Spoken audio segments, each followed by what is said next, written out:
Okay, today we'll be looking at a back-to-back stem and leaf plot. I am working from 312 in your book, so this is page 312 in your book. Now I'd need you to take this down in your notes copy.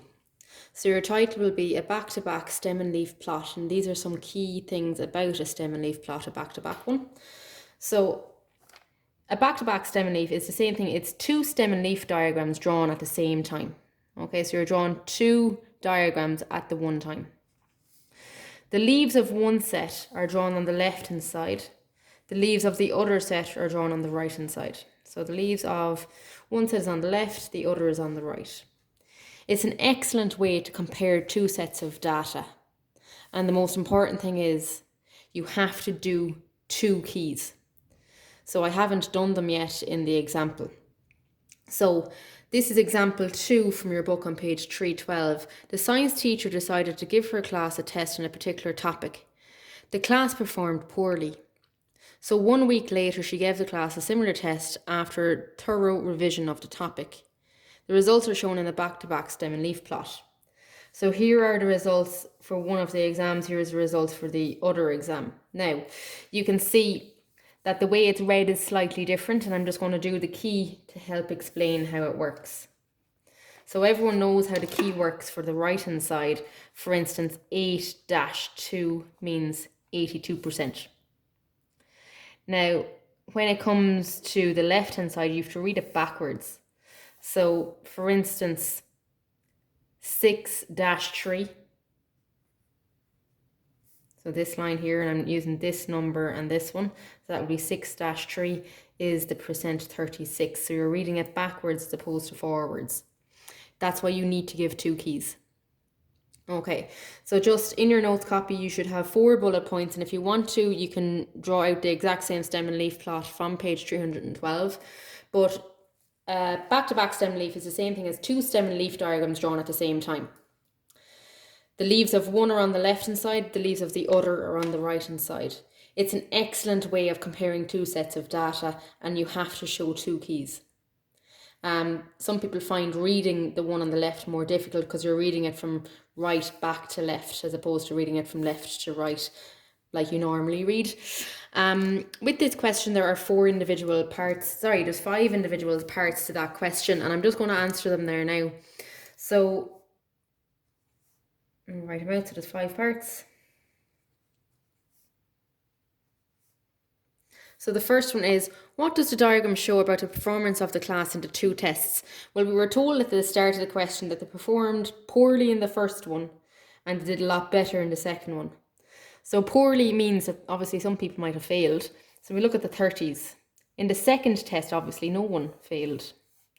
In the first test, there was 5 people that failed. So you can clearly see that from the first test to the second test, that people did better.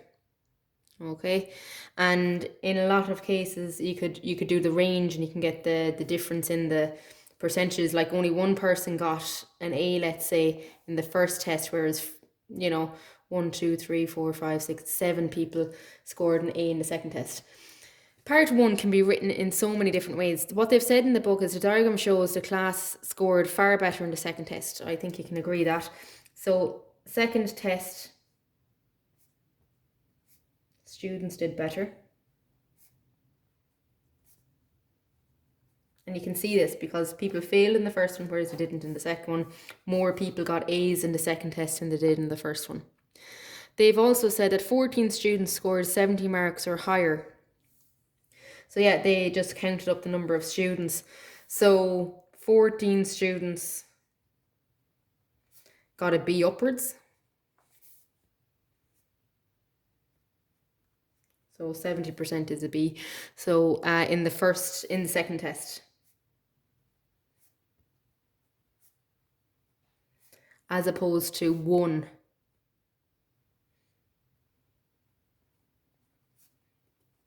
in the first test. Okay, now people would have different answers for that, because you could say that 5 people failed in the first one, whereas no one failed in the second one. You could say that for that sentence if you wanted as well.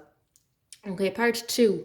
Finds the median mark in each test. Well, the median is found by crossing off the first and the last of each piece of data all the way along. So you can start crossing off first and last in each one.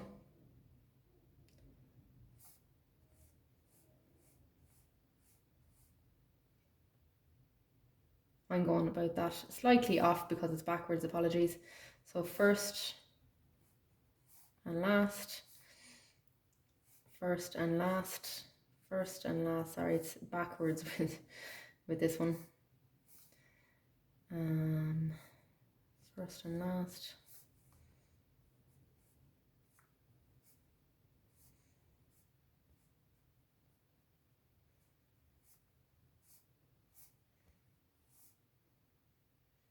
So I'm thinking that the median mark is actually 50 for the first test. It's easier with the second one, to be honest. So the first and the last.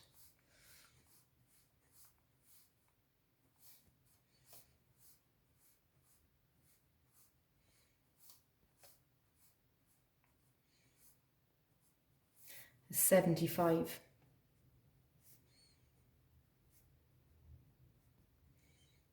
Okay, so 50 for the first test was the median, the middle number 75. So on average, they've done 25% better, which is brilliant. Okay, part 3, write down the range of marks in each test. So the range is the biggest minus the smallest.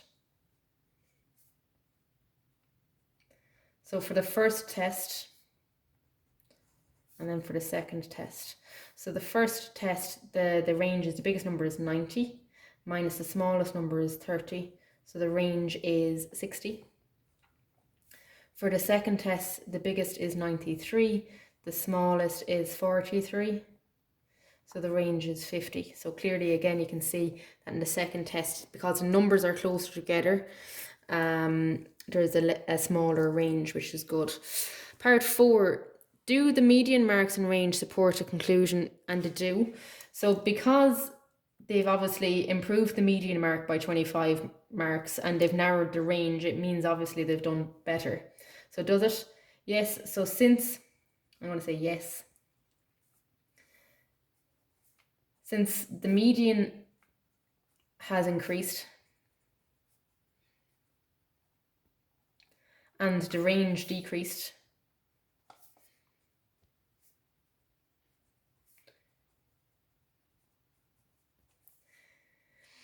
it confirms an increase in grades. Now, people might say that slightly differently, but mean the exact same thing. So a lot of things would be accepted there. And the last part is identify any outliers in the results. So an outlier is something that, like it is not within the norm. So if you look at the body of information, in the first one, most people's information was between 30 and 60. Okay, there was no one that got B or C. So the outlier was the A. So in the first test, 90% is the outlier. So there was only one person that knew what they were talking about really in the first test. In the second test, all of the information is kind of clumped together. So there's nothing kind of spread out one from the other. So there are no outliers. So in the second test, there are no outliers.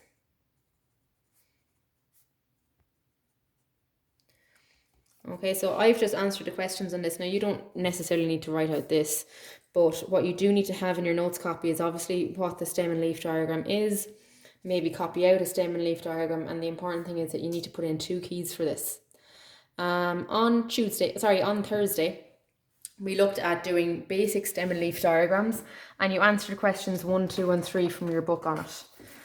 Today in class, you are just going to practice 2 more normal stem and leaf plots, and then you're going to do a few back-to-back stem and leaves. The questions start to get a little bit harder, when you don't know all of the values that you'll have to calculate some numbers, and we look at them on Tuesday. But for the moment, we are going to do question 5, 6, 7, and 8. Okay, so you're going to join me live. You can start straight into these questions. So it's page 314 and 315. And you're going to do 4 questions in total. So it's going to be 5, 6, 7, and 8.